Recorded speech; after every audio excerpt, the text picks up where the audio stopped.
Good morning, everyone. Sorry, and happy Thursday. Welcome to the daily. Hopefully, you guys are having a great week this week, and super excited to see Zenith is here visiting Jared and I from Seattle. And so, super happy to have her on. And honestly, a great thing to talk about today because we're talking about the 14 characteristics of love. And today we're going to talk about love keeps no records of wrongs, which I think is huge in any relationship, especially in marriage. If you're Definitely. tallying and keeping score, you're going to have a hard road. Yep, for sure. And I've been there. I've kept records of wrongs, and it's like you're keeping a score sheet, maybe not written down, but in your head. And when things are going good, things are fine. But when things aren't going great, or you're not feeling great, then it's when all of those things come flooding back. And what we put flight to in regards to the thoughts of our mind is going to really take over and be prevalent in our everyday life. And so what seems to be little foxes or little things end up becoming big mountains, Yeah. and it causes huge issues and divides in our relationship. So today we're going to talk about how do we go from, if we are a record keeper, and I am by my job is keeping records in accounting. But if you're a record keeper in relationships, then maybe let's talk about some things how we can stop being a record keeper.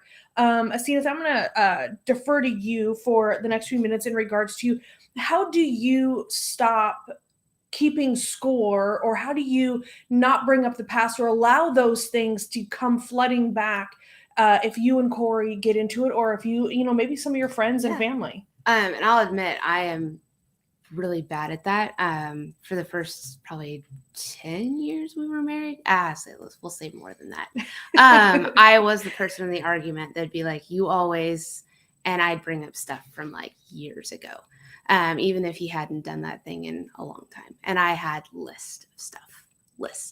Because I remember everything. I'm one of those people that can remember stuff really well. And that's just how I am.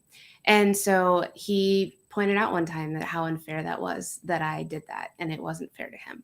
And so it's actually one of the things I've been working on for a number of years now, is trying really hard not to remember those things. And even if maybe I do remember them, don't bring them up. Like, and it's not easy. You really have to, it's something you have to purposefully do. You have to think through it when you're, and it's one of those things, like when you're going to start having a conversation, think through it, which is another reason why if you're going to have an argument, maybe don't do it in the middle of being really angry. That is a really good point. Because that's when you say the things that, are at the top of your head when you're really, really angry. So take that moment to like say, hey, can we have a chill moment? Can we count to 10? Can we go be by ourselves for a little bit? Can we come back? Because then you have some time to cool down. And when you're cooled down and collected, then you can actually think through what you'd like to say. Yeah. And when you're thinking through it better, it's much easier to remind yourself of the way you actually want to have that conversation, which would be, let's not bring up the past. Because it honestly just makes the argument worse. It always does, especially for the person who doesn't have that list in their head. It's always better. No, I think it's great. One of the best, I think, relationship advice that we had ever gotten, and Jared and I were younger. It was I was going to say a few decades, but that just really dates us, ago, when we actually were first baby Christians. And we've been together for about 10 years or so. But there's some words that we should never use in our relationship. One is always and never, when it comes to, having a conversation with our spouse or those that we love and care about, because you're bringing up things and you're making statements that a lot of times, that when Jared's really good about asking for forgiveness, and I don't want to be the person that says I forgive you but then I'm going to bring it up later. And that's one of the things that really hits me when I get into an argument, or I get heated or angry about something or frustrated. It's I don't want to be that person that brings something up after we've resolved it, Because if you haven't resolved it, then you need to continue to work through it and not say, oh, I forgive you, and then move on. There's needs to be conversations, and some of us need to, because some things are, major, and they can cause some serious issues in our own life, insecurities or whatnot. And so we need to work through those. It's not a one and done, and that needs to be communicated. But when you say, I forgive you, and you move on, or you have makeup sex, or you do those kind of things, for that other person, that person thinks, okay, we're good and going to move on. And you're holding that grudge. And that grudge is going to turn into bitterness. It's going to turn into anger. And that is going to come out in the next argument or the next issue. And you want to talk about the things that cause divisions or cause, areas in our life where we cannot reconcile again. It's the little things that are unsaid, that are undealt with in our lives, that the other person thinks is handled, and we just can't reconcile it anymore because we don't think that person cares, when they're really trying to care in that moment, and they don't know what else to do. I don't know, Zenith, if you've experienced it, but when I've done something, I don't know how to make it better. And so I'm trying to say things, and I'm trying to ask forgiveness, and I'm trying to do things and change my attitude or my tone or whatever it is that that person's saying. And I'm trying to do that. But I think that's the problem.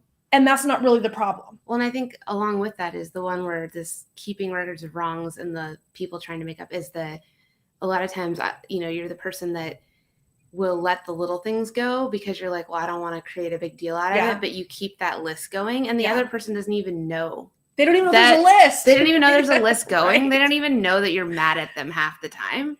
Yeah. And so then it's like all of a sudden you just blow up, and it's like they think they did that one little thing. Yeah. And it turns out there's like a year's worth of stuff that you've been keeping track of that they're upset about. So that's another thing I would say, like, if you've forgiven somebody and they think they're done with, and they think they're doing better because you're not telling them in the moment when something happens, like, hey, remember when, like, I forgave you? Yeah. Like, you're doing it again. Yeah. Or just even anything like, hey, right now, this thing you're doing right now, this hurts me, or that this thing bothers me, or whatever. Yeah. If you're not going to tell them right then you can't put it on a list. Yeah. Because it's not fair to keep track of that. It's not how stuff works. I would say it's not like being in the work world where you have a review at the end of every year and someone somewhere kind of been like writing down notes on you for the whole year. Right. And then you have an annual review and all that stuff comes up. And even then, who likes those? Like that is the most uncomfortable feeling in the world, to walk into a room and you have no idea what someone's going to say about you because somewhere someone's been keeping track of your performance for the year, and you have no idea if it's good or bad. And I will say that's like, I hate doing those. I hate giving them, and I hate receiving them because I'm always terrified of what's going to be good or it's bad. Yeah. And so it's almost like what you're doing to your spouse or your friend, is you're keeping this list, and they have no idea when that review is coming. Yeah. And they don't know if it's good or bad. And I mean, if you don't like having that happen to you, why would you do it to somebody else? And I love that, and looking at it from this, and then we'll pray because I don't want to keep anyone any longer this morning as you guys are into your workday or getting into your workday. God doesn't keep records of wrongs for us. And so, and God should be, the one that we look up to in regards to this, in regards to love and, what love is and what love isn't. And if God doesn't keep records, and we've hurt him in some pretty bad ways, if you think about it, and all the things that nobody else knows, but then how much more should we be the ones that are going to forgive those that we say we love, that are the closest to us, that we want to pour and spend the majority of our time with? I don't want that divide to happen. And so, let's not keep records of wrongs. When those thoughts and those feelings rise back up, you're going to need to do some self-talk. Maybe take a step back before you say something that you're going to regret, and begin to, say, what, I'm not going to do this. I'm not going to do this. No, we worked through that, and not allow those things to come rushing back up. That's a choice that we can make, that we can choose to say, no, I'm not going to go there. I'm not going to be that person anymore. I'm not going to bring these things up. And if it's something that still constantly comes up, then sit down and have a conversation about it. I think that's important. Yeah. So in 1 Corinthians 13:5, it says, love is not easily angered, and it keeps no records of wrong. Sandy, if you want to close us out in prayer this morning? Sure. Dear Lord, thank you for today, and I thank you that you keep no records of our wrongs, that you wipe our slate clean, that you forgive us every day for everything that we've done, Lord. And I thank you for that wonderful gift of grace that you have given us. Lord, I pray that you will just give all of us a reminder continually that we need to do the same for those in our lives that we love, so that we can have wonderful relationships with the people in our lives. And I pray that you will bless everybody today as they go about their day. In your name, amen. Amen. Thank you guys for joining with us on the Daily, and we will see you here. It is Thursday, tomorrow. All right, bye.